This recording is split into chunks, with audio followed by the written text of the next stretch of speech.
pamchinjiko pane upenyu, Jesu atinditarise, pasine fuma ngezenando, pamberindo wona zakanaka.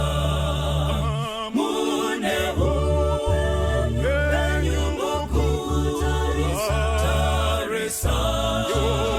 muchinjikwa upenyu wakanaka, kutarisa Kalvari.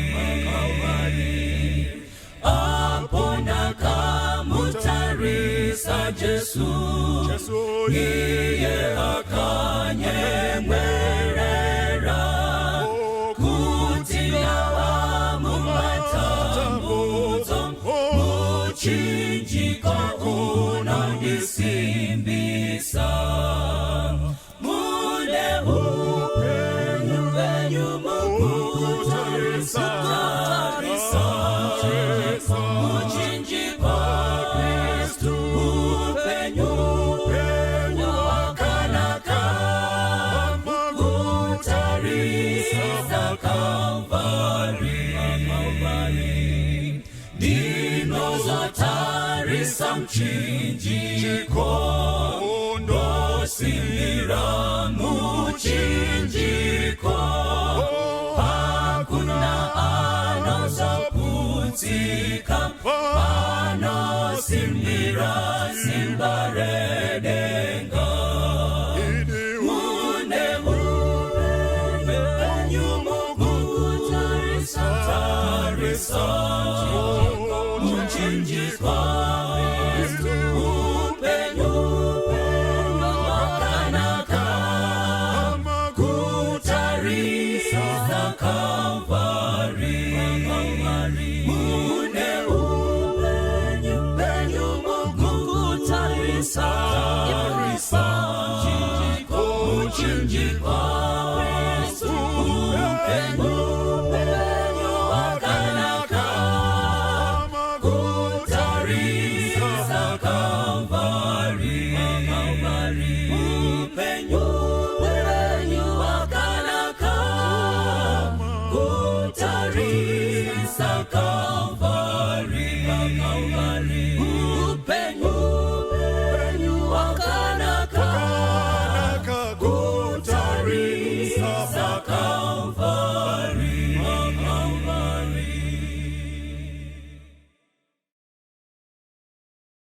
Sabata rakanaka kwa muri vana Mwari ndokwazai mose muzita ra Jesu Kristu, amen. Amen. Toda kutenda Mwari nechirongwa chatange chinacho chemazuva emunamato anokwana 10 days of prayer.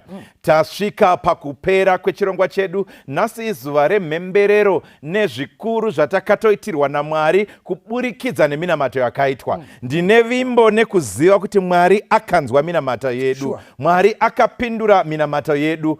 Minduro iripo mukoma. Ngatigare takamira panzvimbo. Vamwe tichashaya zvikomborero zviri kubva kudenga kuna Mwari nekuti takasuduruka kubva panzvimbo Mwari paari kuuya kuzosiya zvikomborero zvedu. Saka dei Mwari angatitira zvakanaka. Regai ndikukokei muzuva ranhasi kubhuku ramadzimambo chapter 19. Bhuku ramadzimambo ekutanga chapter 19. Ndoda kuverenga pano vhesi ya1 kusvika pavhesi ya3. Bhaibheri rinoti zvino Ahabhi wakaudza Jezebheri zvose zvakanga zvaitwa naEria zvokuuraya kwake vaprofita vose nomunondo. Ipapo Jezebheri akatuma nhume kuna Eria akati, vaMwari ngavandirove, ngavarambe vachidaro, kana ini ndikasafananidza upenyu bwako noupenyu bwomumwe wavo mangwana nenguva ino. Zvino wakati achiona izvozvo, akasimuka akatiza ndiElijah uyu kuti arege kuvurawa.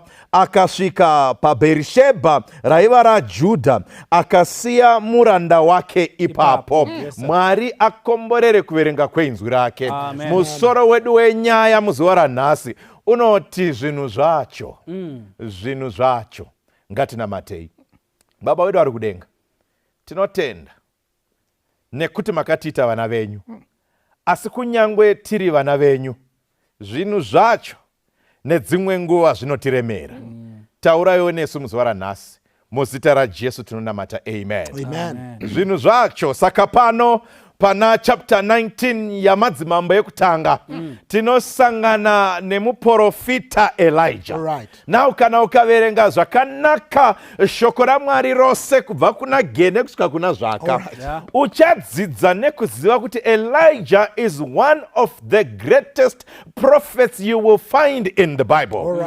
Kana paine pavaprofita vazhinji vose vari mushoko raMwari, anganzi ndeumwe wevaprofita vakaratidza simba guru ndiye Elijah. Elijah was one of the mighty prophets of God that you find in the Bible. Saka mukanyatsondoverenga toda kutsigira pfungwa iyoyi yebasa guru rakabatwa namuprofita Elijah, resimba guru rakaratidzwa namuprofita Elijah paakanga ari pabasa raMwari pano panyika. Uchaona kuti Elijah ndiye uya akamuka neumwe musi aona uyipi hwakanga huri paIsraeri. Israeri payakanga ichitongwa namambo Ahabhu, vabva pamberi paMwari pakunamata Mwari wekudenga, vakunamata vana Bhaari nana Ashera. Ahabhu ndiye anosimuka, Elijah ndiye anosimuka akananga pana Ahabhu, achingosvika pamberi pechigaro chake, unannounced in the palace of Ahab. Pasina akanga akamutarisira kuti tine muenzi achasvika, pasina aiziva kuti we have a guest coming to see the king. Elijah anongosvika obva declare nzara pamberi pamambo kuti mambo ndatouya pano ini. I am declaring a drought. There shall be no rain or dew. Hapana mvura ichanaya kana dova richanyorovesa nyika. Panyika pano kusvikira ine ndataura. Ndiye Elijah muprofita waMwari anosvika this dreadful message of judgment to the palace of Ahab. Saka anosvika for 3.5 years.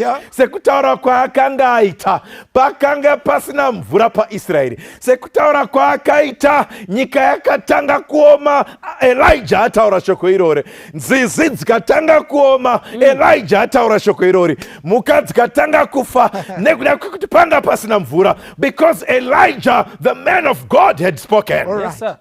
Saka apedza kudhiliva meseji iyoyo, shoko rinotiudza kuti akatiza akaenda kundohwanda asi akachengetwa naMwari. Nekuti achibva ipapo Ahabhu akatumira vakomana vake, vakomana vemasutu nemagirazi, kuti nditsvagireiwo mukomana asvika panapa. Auya akataura zvaanoda panapa, akadeclare drought munyika yangu, and I munomutsvaga.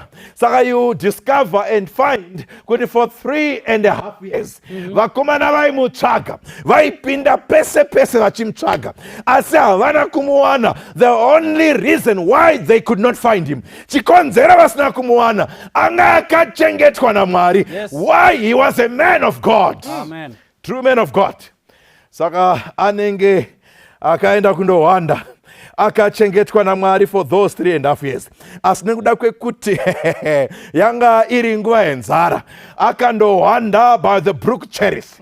Asi mvura yakatanga kuoma, nzizi dzose dzakanga dzakakomberedza ndokubva dzatanga kuoma. Kwese kwakanga kwakatenderedza, because there was no rain, kwakatanga kuoma. Asi Cherith was one of the remaining brooks yakasara ichiflowa mvura. Why? To supply for the men of God. Saka Elijah asi munhu wekutamba naye.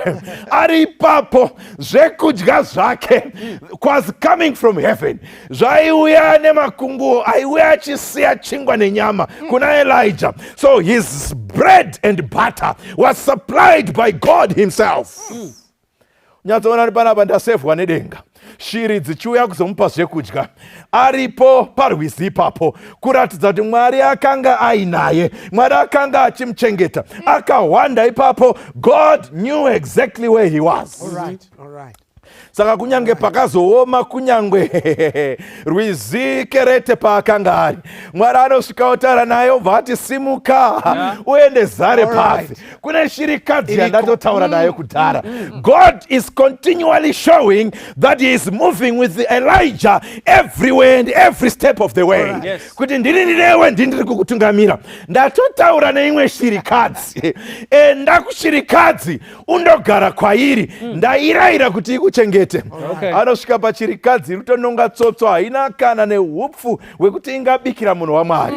Asi Mwari anoratidza zvakare kuti vake anochengeta. Vake anochengeta even in a drought. God will always keep his own. And Elijah is one of his own. And God will take care of him.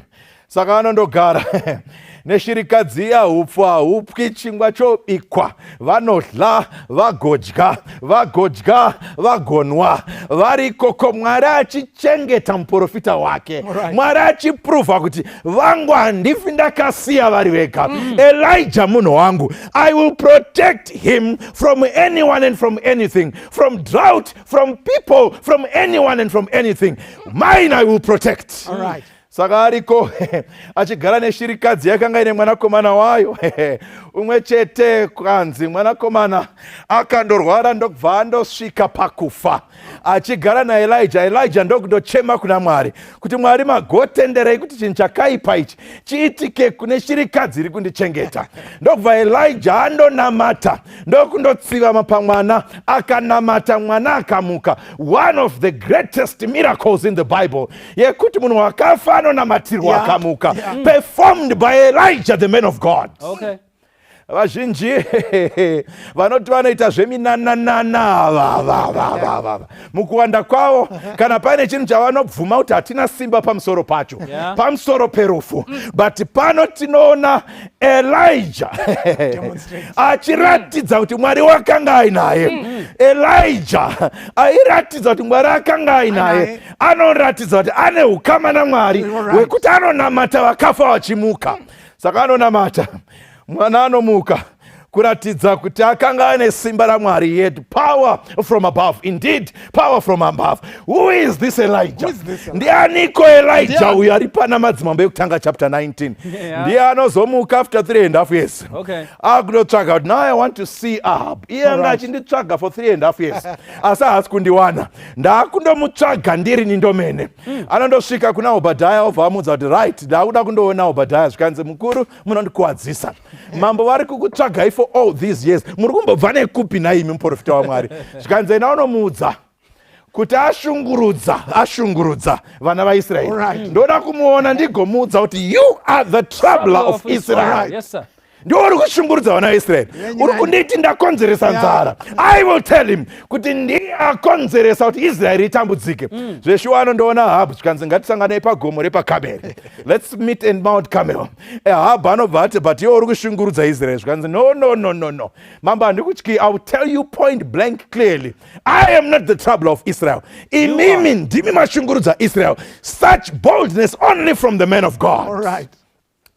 Saka paMount Carmel vanondosangana zvikanzi chideedzai vaprofita venyu vaBhaari naAshera. Vanouya 450 vaBhaari, 400 vaAshera. Vanosangana pagomo repaKarmeri. Zvikanzi now nhasi toda kuratidza kuti anofanira kunamatwa ndiMwari upi. VaMwari venyu here kana Mwari wekumusoro kudenga? VaMwari venyu here kana kuti Mwari wekumusoro kudenga? Saka ngatisei chipiriso apa tiri paMount Carmel. Showdown at Mount Carmel. Zvikanzi saka toda kunamata. Kana taisa zvipiriso apa tione kuti vaMwari vechokwadi vachanaisa moto uchapisa chipiriso. Zvikanzi saka right, imimi ndoda kuti mutange Ahabhu, Jezebel nevaprofita venyu ndo vachatanga. Saka vanouya vaprofita vaBhaari vanoisa chavo chipiriso. Zvikanzi chinamatai. Vanonamata kubva mangwanani, vanonamata kusvika masikati. Hakuna Mwari anodavira, vanozvicheka. Hakuna Mwari anodavira. Elijah antoseka zvikanzi nyatsodeedzerai padakarara Mwari wenyu. Ameno pamwe ashanya, ameno kwaenda. Vanonamata zuva rakutoenda kundonyura, but hakuna Mwari anopindura. Zvikanzi naElijah, all right, penyu pakwana, regai tichigadzira chipiriso changu. Panogadzirwa aritari, chipiriso chaElijah chinoiswa. Zvikanzi dirai mvura kuti zvinyatsova pachena kuti kunaya kwemoto nekupiswa kwechipiriso will require only but divine intervention. Yes, sir. Saka chipiriso chinoiswa. Elijah anongotanga kunamata. Zvikanzi Mwari wekumusoro kudenga. Simple full prayer. Asati apedza kuti amen, moto uchinaya kubva kudenga ukanamura chipiriso chaElijah. Vanhu vakaziva kuti zvokwadi Mwari wekudenga ana Elijah, kwete vaprofita vaBhaari. Saka Elijah anobva apa instruction kune vanhu vakanga varipo paground vachiokera vachiona zvikanzi handiti maona zvaitika. Saka vaprofita vese vaBhaari ndoda kuti vachiurawa vese. Vaprofita vese vaBhaari nevaAshera vakabva vaurayiwa musi uyoyo. They were executed on that day, showdown at Mount Carmel. Vanhu vakaziva kuti Elijah is a man of God, a prophet from God, and his God is the one who must be worshipped. Saka message inobva yandosvika kuna Jezebel kuti vaprofita vafa. Ndo patari pana madzimambo ekutanga chapter 19. Message inobva yasvika kuna Jezebel zvikanzi maprofita vaya vafa. Chiwa zvinotaurwa panapa vhesi ya2 madzimambo ekutanga chapter 19. Ipapo Jezebel akatumira nhume kuna Eria zvikanzi ndaimemudza Elijah yeye akati, vaMwari ngavandirove, ngavarambe vachidaro, kana ini ndikasafananidza upenyu hwako neupenyu bwomumwe wavo mangwana nenguva inoyi. Zvikanzi Elijah, now listen carefully. This is my message. In 24 hours. All right. Nguva inoyi ari kupika navamwari vake. Zvikanzi vamwari vandoonamata, ngavandirove inini, ngavatouraya ndirini kana iwewe ukasafa by this time tomorrow. Mukadzi anonzi Jezebel. Who is this Jezebel with this guts? Jezebel uyu ndianiko uyu akonzeresa zvakadaiwo. Zvinhu zvacho kare naye vanhu vaMwari, zvinhu zvacho izvi zvinonetsa kuti Jezebel mukadzi ndiye akuunza shoko rakasimba zvakadai kuna Elijah. Now mukatarisa shoko iri this was not just an empty promise, but rakanga riri shoko rakasimba. Kwaisangova kutaura nje. Jezebel aiziva zvaaitaura. Saka mukaverenga madzimambo ekutanga chapter 16 verse ya 31 inokuudzai kuti Jezebel akanga ari mwana waEthbaal. Akanga ari muprista mukuru waBhaal. Saka the high priest of Baal ndiye vakanga vari baba vaJezebel. Ko Bhaari ndianiko? Bhaari ndo vamwari vakanga vakunamatwa paIsraeri. Saka paIsraeri vaitenda kuti Bhaari ndiye ainaisa mvura. Bhaari ndiye aita kuti miti nenzizi dzierere mvura. Bhaari ndiye aikonzeresa kuti vave negoho rakanaka paIsraeri. Ndosaka Elijah akakiya mvura kuti vazive kuti haasi Bhaari anonaisa mvura asi ndiMwari. Saka ndiye Bhaari. Ko Ashera ndiani? Ashtoreth ndiani? Ndo akanga ari mwari kadzi wemuIsraeri ainamatwa zvakare paIsraeri. Vanhu vose vatiza kunamata Mwari, ndiye ainamatwa ipapo. Saka muchaona kuti vaprofita vanga vakawanda kwazvo. Pakanga paine 450 vaprofita vaBhaari, 400 vaAshera. Vose vakanga vachidya patafura yaJezebel. Zvoreveiko kuti vaidya patafura yaJezebel? Kureva kuti zvokudya zvavo zvose zvavaida vakanga vachisapotwa naJezebel. Ndiye akanga aine payroll yavo, ndiye aivabhadhara basa rose ravaita. Saka Jezebel uyu ndiye akuudza Elijah kuti iwewe 24 hours you will be dead. Zvikanzi zvino akati achiona izvozvo Elijah akasimuka akatiza. I'm surprised. NaElijah ndiwe wamboita zvose zvataverenga pamusoro apa. Mukadzi uyu ambonyanyoita sei? Teererani bokuudza munhu waMwari. Jezebel paanoudzwa kuti vaprofita vafa, kunze kwekuti chokwadi chaanzwa chimutendeutse chinosimbisa mwoyo wake. Regai ndingotaura nevanhu vanzwa chokwadi chizhinji makore ese apfuura. Sometimes the truth, instead of converting us, it hardens your heart like it did to Jezebel. Inoomesa mwoyo wedu sezvakaita kuna Jezebel. Now Jezebel akonzera kuti Elijah atize. Now the righteous man has to flee for the sake of his righteousness. Kururama kwake kwakukonzera kuti atize. Kumwe kururama kuchakonzera kuti wakaipa atsvage kutiuraya. But Jezebel uyu mfundisi mukadzi rudzinyiko anoita kuti munhu waMwari abve atiza kuenda Bheshebha zvaitwa panapa naElijah. Rangarirai musoro wenyaya uri kuti zvinhu zvacho dzimwe nguva zvinhu zvacho izvi hazvitsananguriki. But let's pause for a moment. Maitsa pachena mukavhunza mubvunzo. Taona Elijah aine zvivindi. Zvekunosvika muKing's Court. Ndokusvika kujunga mambo musoro. Zvanzi mambo. Hakuna mvura ichanaya. Kusvika inini ndataura. Handisi kuziva kuti zvivindi muri kuzviwanepi mukoma Elijah. Mapedza izvozvo ndokubva maenda ndokutsakatika 3.5 years. Ndokubva madzoka futi. Ndokutotuma Obadiah.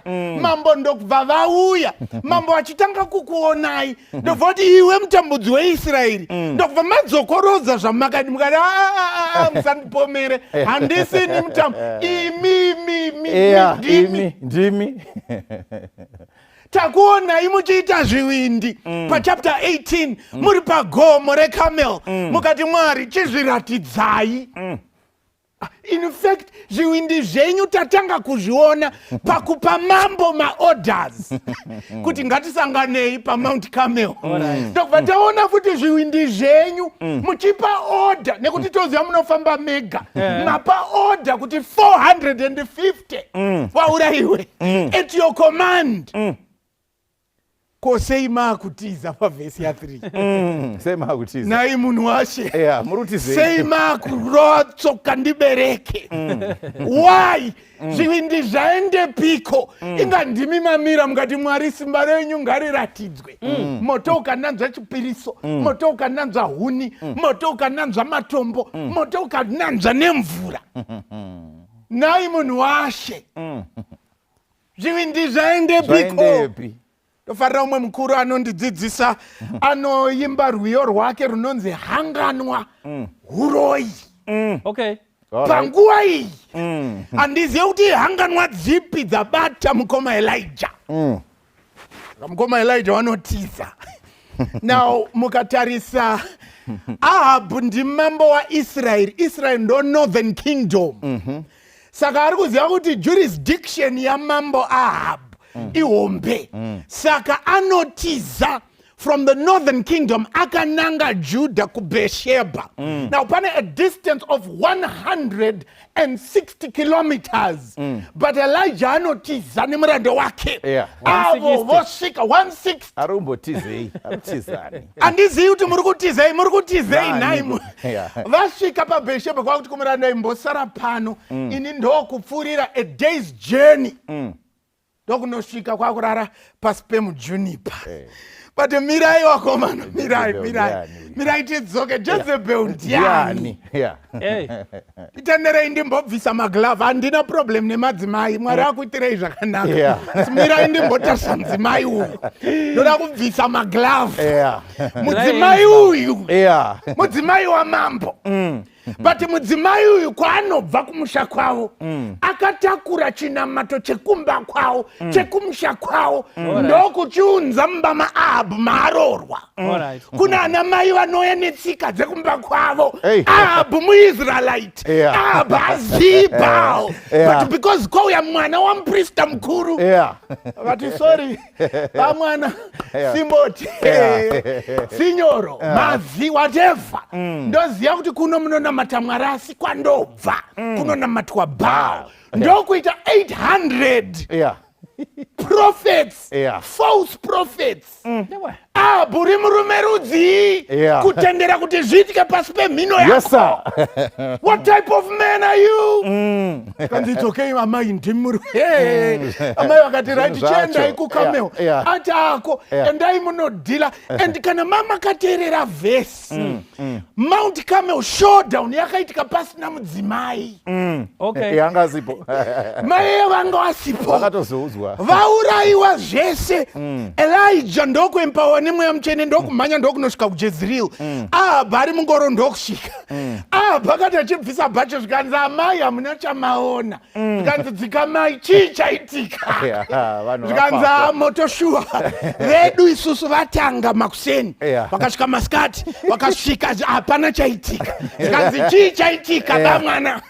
Zvikanzi azongosimuka. Zvikanzi ani. Zvikanzi Elijah. Zvikanzi adi. Angorova prayer inenge 30 seconds moto waburuka kana nanzwa chipiriso kana nanzwa huni kana nanzwa matombo kana nanzwa mvura zvikanzi akaita sei pane zvazongoita zvikanzi taurai bamwana kani musatipedzere zvikanzi atuma vanhu waripo ndobva wauraya 400 mapriest zvikanzi aita zvikanzi maprofeta akwasori afa zvikanzi naJezebel uya kuno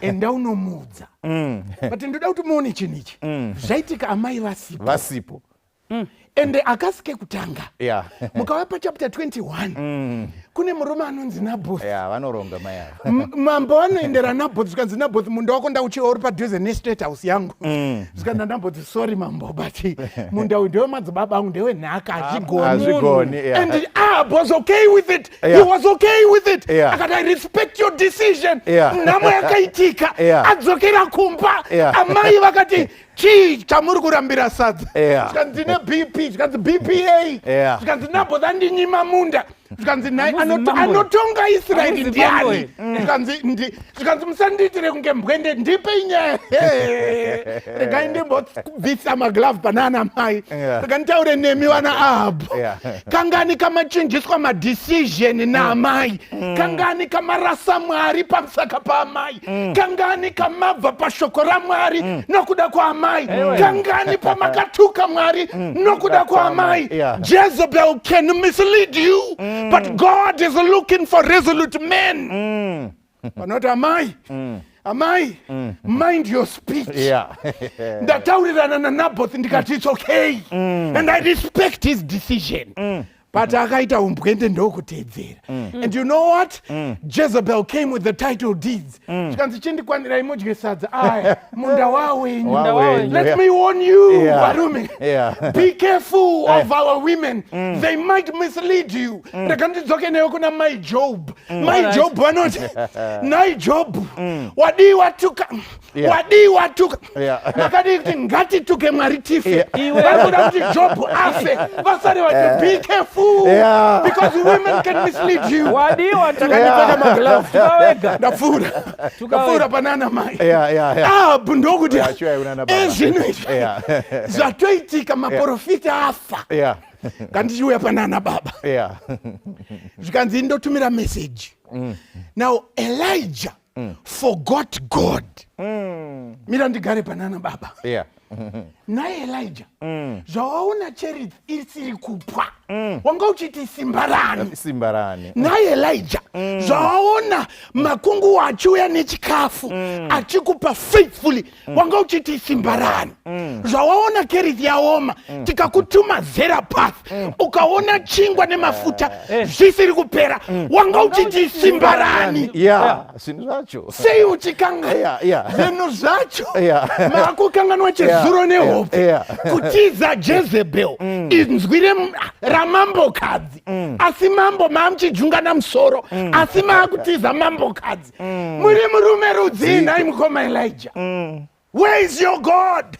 Kune varume vari kukangana vaMwari mugore ra2022 do not forget God just look back umwe munyori anoti ukaona wakutya your present and future it's because you've forgotten the God who led you from the past.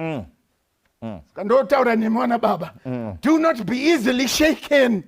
Elijah was supposed to stand for God saka anotiza ndokusiya muranda paBhesheba iye ndokuenda a day's journey asvika dzinokotsera pasi pemujunipa hapane kachirawe karipo. This is in the wilderness. And in the wilderness you don't find broom trees. Sajona kuNineveh aparidza zuva rarowa God provided him a tree and it gave him nice shade.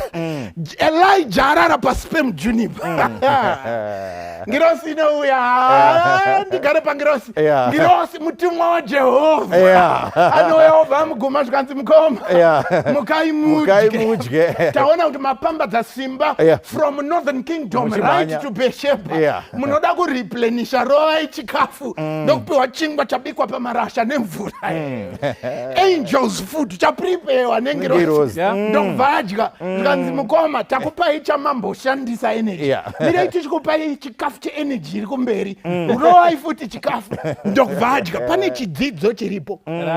God is concerned about our physical needs. Mwari ari detached from our day-to-day needs. He knows when we need bread. He knows when we need water. He knows when we need money. And God will supply all our needs. Amen. Sakanomuka ndovadya. Adya zvikanzi chiuya tiende. Pateregai tifunde apa. Dzimwe nguva mutoro uyu unorema. Dzimwe nguva zvinhu zvacho zvinorema. Even for Elijah, for a man of God, after experiencing the power of God, anotiza the word of a woman. But Elijah, remember where God has brought you from. But pazvinorema zvinotsvaka kuti rambe tiri pana Mwari. Dzimwe nguva zvinhu zvacho zvinoita sekunge Mwari asisina hanya. But ona manje, even when we run away from the presence of God, Psalm 139 inoti, even if I go to the depths of hell, your hand is there to guide me. Kunyangwe Elijah ari kutiza kubva pamberi paMwari, iye anga ari suppose kuramba akamira. Mwari ozikanwa muJezreel, he decides to run away, but God's mercy still follows him. God provides for his physical needs. God provides him with a juniper tree. Zvikanzorora henyu ezvino izvi takusimudzira rwendo. Rwendo rwaruripo ya 200 miles, that's about 320 kilometers. Saka idyai chikafu. But pane munamato unoitwa naElijah. Pane munamato unoitwa naElijah. Because Elijah ari pasi pemujunipa. Inoti Mwari, nditendere yangu ndife. Wakaona mira imoni. Matiza rufu rwaJezebel. Kana mamuchida kufa, dai mambogara kamuJezreel. Mafira muJezreel. Chati mutize Jezreel mukutya rufu. Masvika pasi pemujunipa. Makuti Mwari, ndiuraye zvangu. Rufu rupi. Elijah pane zvaari kutaura. Ari kuti I cannot die shamefully in Jezreel. Because ndikaurayiwa muJezreel naJezebel, zvichaita sekunge hamuna Mwari. Usafungire Mwari. God is so powerful. He's omnipotent. And he will fight his own battles. Elijah musatize. Matiza maapasi pemujunipa. Zvikanzi ini handina kumbosiyana nemadzibaba angu. Pane zvazviri kuratidza apa. Elijah has come to a point of realization. Ari kuti matizo, asi matizo randiri kuita shwa. Ndine ndiri kutiza mvuri wangu. Nga ndindambomira naMwari. Ndikamira pakamel. Ndikaudza mambo. What am I doing here? I'm no better than my forefathers. My forefathers ake ari kutaura ndapi. Israel ichibuda muEgypt. Vakasvika pagungwa dzvuku. Vakafamba padhasi. Vakaita nyota. Vakanwa mvura yepadombo. Vakaita nzara. Mana ikadona. From the bakery of heaven. Vakaita nhomba yenyama. Zviuta zvikanaya. Out from heaven. And after, anoti Moses, zvazvakadii kuti titsvage umwe anotidzorera back to Egypt.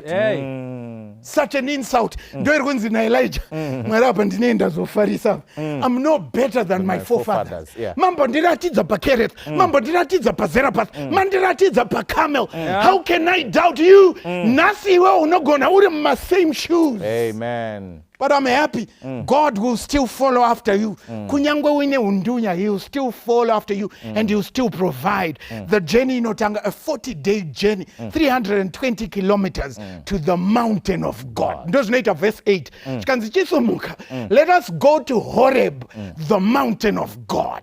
Chichinoitika pa Mount Horeb. Soro nyaya unoenderera mberi uchiti zvinhu zvacho zvinombodaro kuti vanozikanwa kuti ava ndove kutenda zvinhu zvacho zvinogona kumbovawisira pasi.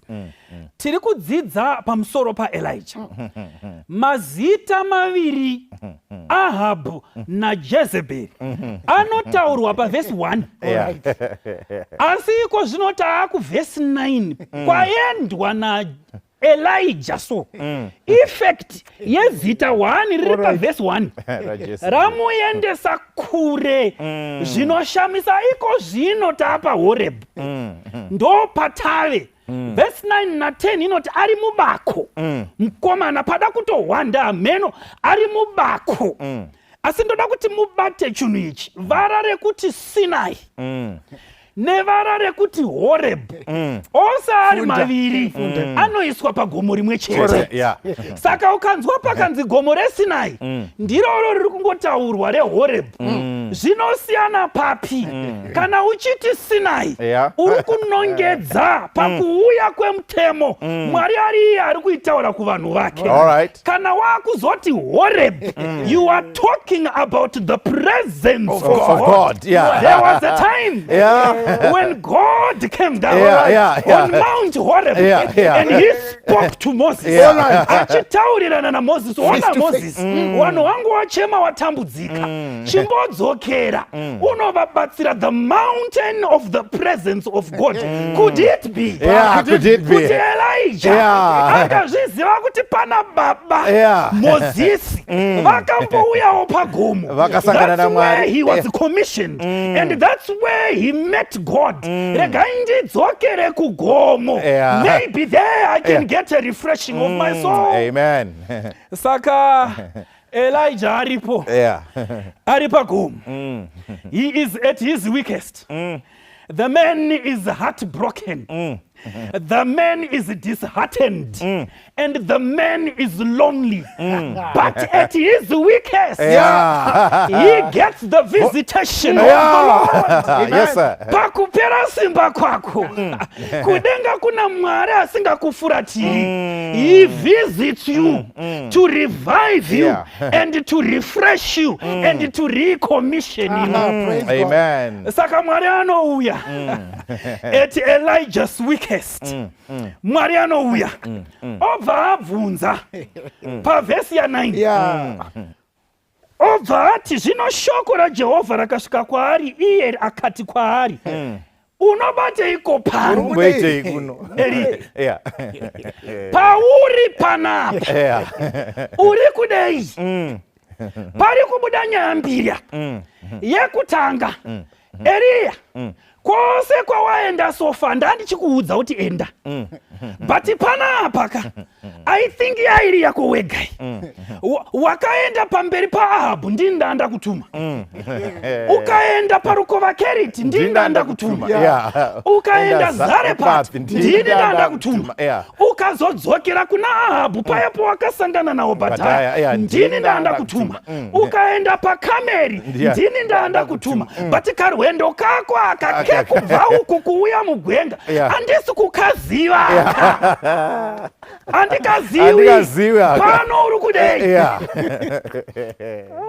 Paripo dzimwe nguva dzekuti kana tashoterwa nekutenda ngatitarise mashoko iwayo. Kana zvinhu zvacho zvatimomotera tinoronga tunzendo twedu when God is not involved. But praise God, he does not leave us to perdition. Anouya Mwari obvunza konai Mwari pano muri kubhodei konai mai pamuri apa muri kudei. Nekuti vamwe zvinhu zvacho zvakavaremera ndosaka vanga vachisundwa kutsanya mazuva ose aya. Zvakavaremera vakanofunya chisero kwavaisafanira kufunya chisero. Mwari akabvunza vari ikoko pano uri kuitei. Hapana here kwauri kwawaenda wega and Mwari haasi kufara nazvo nekuti iwe washoterwa nekutenda. Imwe nyaya yacho Mwari aedza kumutsa pfungwa dzaElijah kuti iwe uri coward. Iwewe unonyanyoda zvinhu kana zviri mugomo but kana zvamumupata unotiza iwewe. Ndo zvauri Elijah. Da kuratidza zvauri Eliya. Kana zvinhu zviri padenga so vanhu vachikuona so mbiri inenge ichiuya so kuchinzi Elijah wakauraya vaprofita vaBhaari. Elijah outsmarted and outclassed Jezebel and Ahab. But paunonzi chiburuka mugomo chifambira vanhu mudzimba unotiza iwewe. Saka Elijah ari kuedza kunzi wanga usiri kufanira kutiza Jezebel. You were supposed to stick with the people. Vawatende utsapa gomo. Dai wavatevera mudzimba. Vapesana newe muma streets. Vaiona simba ra Mwari pauri. But ona zvawaita Elia. Kutiza kwako wapa Satani mukana. Wekutende utsa vanhu kubva kwandiri. Saka you are cancelling out what we did on Mount Carmel. Wakuzvidzima kairi nekuda kwekutya kwako wakuzvidzima. Jezebel akati Elijah, by this time tomorrow. Saka aitenga 24 hours. 24 hours dzari kudzitengerei. Ari kuzviziva kuti akatsvaga Elia izvezvi vanhu vachiri nemvamviti vachangobva pako vabva kupuwa special prayer. Saka Satani akauya ipapo anogona kukandirwa kure akati vanhu ava vane moyo yemagoldfish ekuti ukaitorera vana nhasi ukauya mangwana inenge yakangamwa vanokasika dzokera shure. Saka Ahab na Jezebel vari kuti we just need 24 hours to reconvert the converted. All right. Ndikuudzei vaparidzi navafundisi navadzidzisi vakanditari. When you have experienced Mount Carmel, usatiza kana wakufanira kumingila navanhu pasi pegomo. Nemhaka yei, you are giving the devil a chance to reconvert the people God has converted. You are cancelling out your efforts. Saka Mwari anobvunza Elia kuti ko panapa uri kuitei? But Mwari ngaakudzwe. Even though the man was heartbroken, Mwari ngaakudzwe. Even if he was disheartened. Pisarema ra Davhidhi chapter 4:18. Chapter 34:18. Jehovha uri pedyo. Jehovha uri pedyo navane moyo yakaputsika. Unoponesa vane mweya yakapwanyika. Mumazuva ekutsanya handizivi mumazuva ekunamata pamwe moyo wako wakapwanyika. But Mwari paanouya pana Elijah ari kuzviratidza kuti I am ever near to the disheartened. Mwari uri pedyo. Amen. Saka mukaramba muchidzika nenyaya yacho muchazoona kuti Elijah anopa Mwari mhinduro oti ndakanga ndichishingairira Jehovha Mwari wehondo kwazvo nokuti vana vaIsraeri vakarasha sungano yenyu vakaputsa aritari dzenyu nokuuraya vaprofita venyu. Mwari ndobva anzwa mhinduro yaElijah akaona kuti Elijah he has been defeated. His expectations after the showdown and the real outcome yazoitika. Jezebel haana kutotendeuka. Ndimi mambotaura ukati mharidzo yepagomo yaichifanira kutendeutsawo Jezebel but yamukonewa. Aiwa vaparidzi regai ndinokuudza ivo hadzisi dzese dzichavatendeutsa. Kana zvaramba you have done your part. Kwasara ivo naMwari wavo. Saka Elijah is defeated. Ndaichifunga kuti pamwe zvichachinja after Mount Carmel. And because of that he lost his faith and he lost his courage. Akati ndonohwanda hangu kufa kuri nani. Saka mukaramba muchidzika nenyaya yacho Mwari anoti enda undomira pagomo pamberi paJehovha. Buda mubako. Swedera padhuze.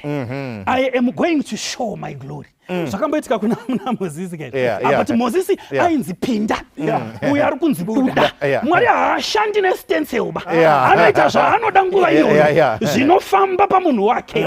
Saka Mozisi anonzi pinda unokuwara ndikakuratidza mapepa unokuwara wanda.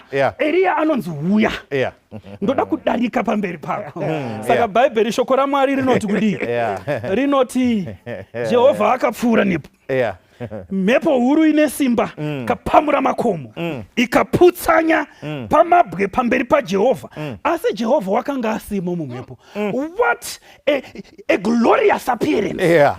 But in that glorious experience there is an expectation to see the Lord but he is not there. Second, mhepo yakati yapfuura nyika ikandengendeka. Asi Mwari wakanga asimo futi. Earthquake. Kana yorova inodzura namatombo ari muvhu igoita upset zvinhu zvose zvamakati zvakarongeka. But the Lord was not in the earthquake.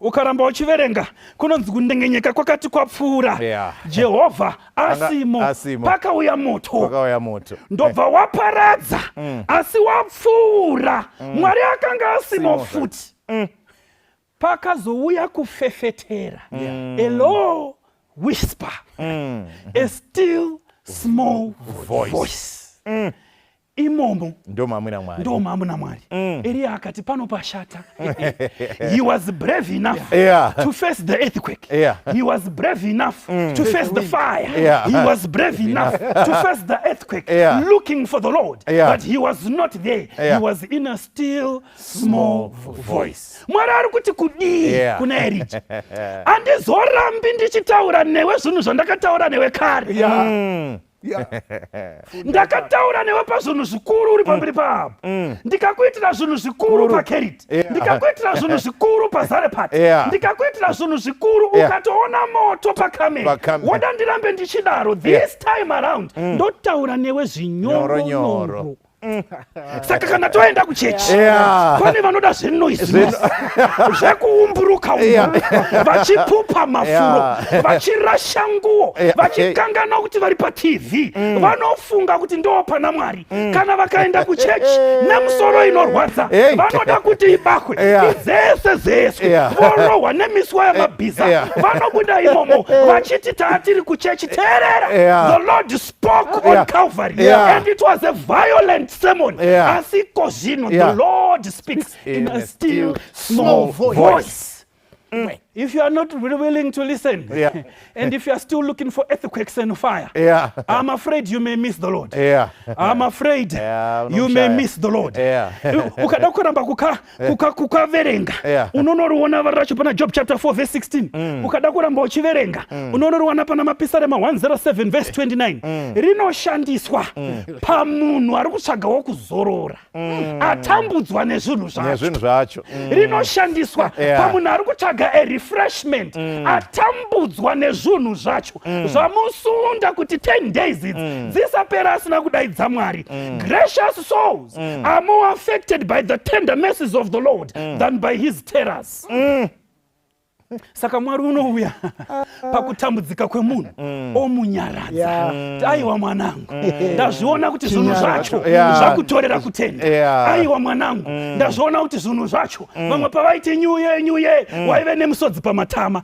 aiwa mwanangu vamwe pavaiti nyuye wanga wakagariswa padare remurume nyuye mwana ari kupinda mujere nekuda kwemutoriro asi God visits you and he speaks to you in a still small voice to give you rest and to refresh you and to recharge you ona achisimuka ipapo anonzi chinzwa Elia zvatakuda kuita panapa ndezvekuti mission haiperi nekuti wapera simba zvatichaita ndezvekuti now I have encouraged you now you are okay now I have refreshed you unoona mazuva ekunamataya there should be a source of refreshing there should be a source of rest so that when we rise from these 10 days we are good to go for 2022 watakatarisa saka ukaverenga uchanzwa kuti iye akati ndakanga ndichishingaira mhinduro yake inodzoka asi Mwari haachaadhiresi izvozvo because atodhila nazvo kare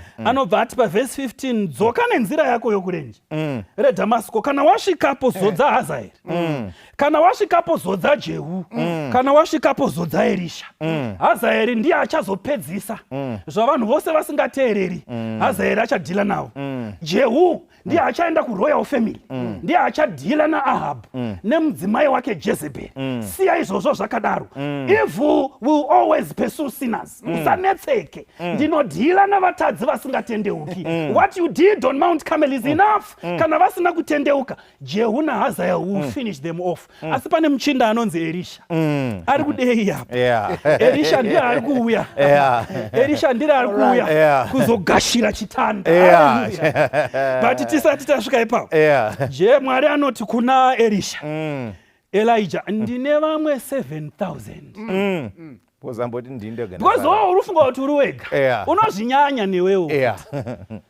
mamwe madisappointments ako anobva pakufunga kuti ndiwe wega unogona kutungamira chechi ndo panobva mamati ukaona vamwe vachiita you know they are not doing it perfectly saka unoda kuita saka you have a burnout now watiza waenda kuhore because zvese unoda kuita ndoda kuimbisa ndoda kuparidza ndoda kudzidzisa ndoda kuvhura madhoo echechi ndoda kurongedza macheya aiwa kwamakawanda wani unoita burnout saka anoti ndiri ndega ndasara ende vari kuda kundiuraya saka Elijah ari kuti ndikangofa mission yapera haipereri pauri saka kuti isaperere pauri rega ndikuratidze anoint someone else and I have an issue with you